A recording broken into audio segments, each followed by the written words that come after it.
name is Danny Gomez, and I produced this film segment for Real People. I was the cameraman on this story. I have never had an experience like the experience I had while working on this film. We went up to shoot a house that had a spirit living in it, and we went up with a medium, a clairvoyant medium. She walked through the house and was possessed by the spirit. When she was done with it, we went into the room where the spirit was the strongest. And I felt like there were like my whole body had gone to sleep. Like there were a billion needles pounding me all over. A tingling sensation I'd never felt before. I didn't know if my mind was playing tricks on me. I ran out and got Kevin O'Brien, our cameraman, because he was the closest person there. And when Dan called me into that house, I stood looking into his face. And as I looked into his eyes, his face changed. And I said, Kevin, don't you feel that?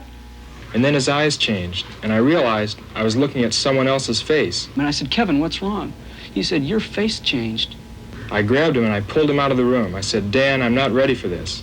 And Danny wasn't quite ready for something else he discovered. As a producer and a filmmaker, I've recorded a lot of sound. I've heard microphone break up, I've heard cable rustle, but I've never heard anything like what we got when we returned and put it on a moviola. This woman, when she was possessed by the spirit, said, I'm not dead, I want out of this box. Just as she said that, we later learned when we transferred all the sound so we could work with it in editing, that there was a creak right at that point, as if a wooden box were being opened. Now, we didn't put that on there. It was just there, and I can't explain how it got there. I've never been a believer in the psychic world, but there's no way to deny what happened to me. This experience for me left me convinced that there is life after death.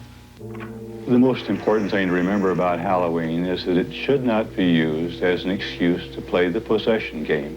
When you ask for possession, when you seek it, that is dangerous. The real people and unusual elements involved in this unique story include Sam Clausen, a spiritualist minister, his friend, a clairvoyant medium who wishes not to be identified, Gloria Omark, an established medium, Frank Dorland, the world's foremost crystallographer, a spiritualist reader who also wishes to preserve her privacy, Vic Kogler, a medical professional never before involved with psychic phenomena, and Anna Mitchell-Hedges, owner of the Crystal Skull, one of the most mysterious psychic artifacts ever found. And this house, where we were only allowed to photograph on the condition that we never reveal its location. You see, the owner is trying very hard to sell it. Haunted houses exist. These are houses where spirits don't want to leave. We believe this house to have a spirit in it. My friend and I came to this house. We are not going to identify my friend, the medium, because she is providing services that would be interfered with if her work in this area were known. We experienced the presence of the spirit in this house, and the spirit occupied my friend's body, and in that way talked to me, and I talked to the spirit. I'm not staying in a box.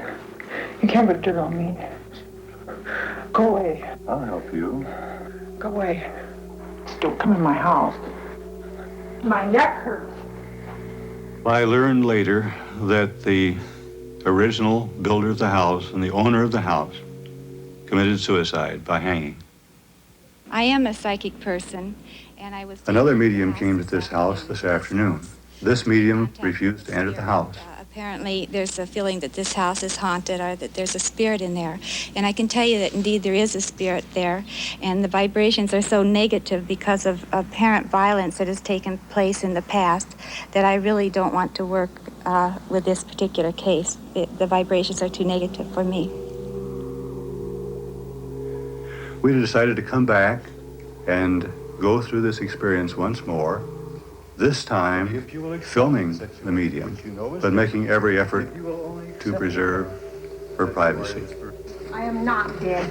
I knew I was not dead when I got out of that box. This medium goes into a trance. The spirits possess the medium's body. This is a possession that you have read about in the Bible. That is exactly what happens here. But I don't like other people come to my house who don't like me. And that I should not tolerate in my own home. I really don't want to make anybody unhappy. Of course not. But I want my place. Well, I've told you how you can have your place and not make anyone unhappy. There can only be one master in a house, sir, and I am the master of this house.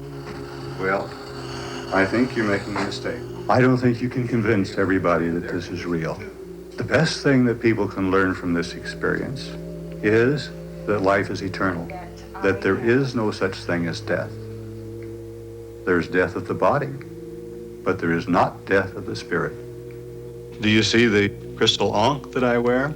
This was made for me by Dr. Frank Dorland, the foremost crystallographer in the world, and I always use them in anything connected with the spirit world. My profession is known as a biocrystallographer. That simply means the interchange of energies between the human mind and electronic quartz crystals such as you see in front of you.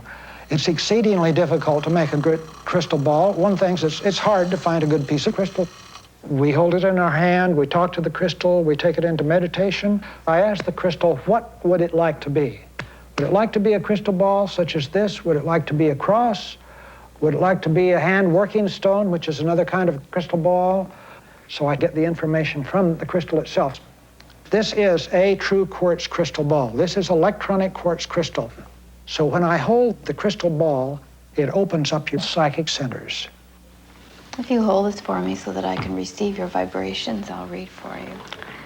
I'm a medium and a spiritualist, and it's easy for me to read and to see pictures. They just appear. How they are formed, how they get there, I have no idea. In the near future, you may make a move.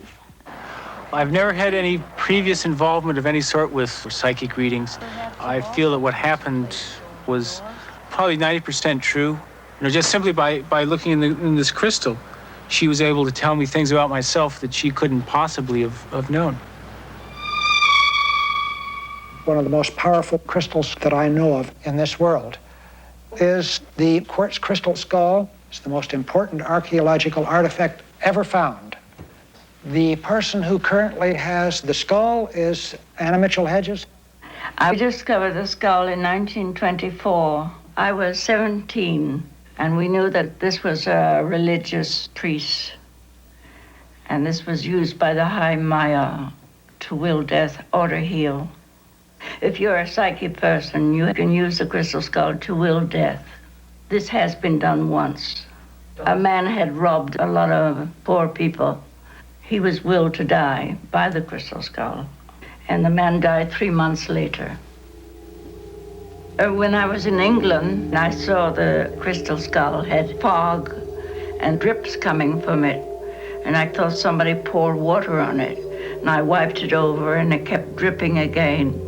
And I felt cold. I felt something terrible was going to happen. And in the afternoon, when we put the news on, about 5 o'clock in the afternoon, I heard that President Kennedy was assassinated.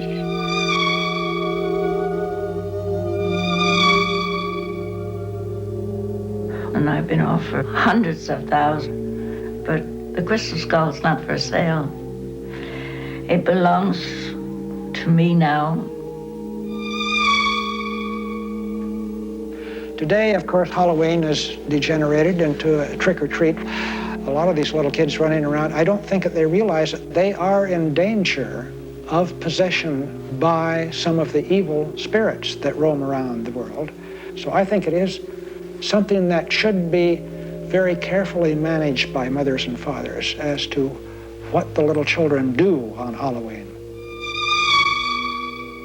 This crystal skull is not for sale, but this house still is. Go away. Don't come in my house. Do you know my neck hurts? Go away.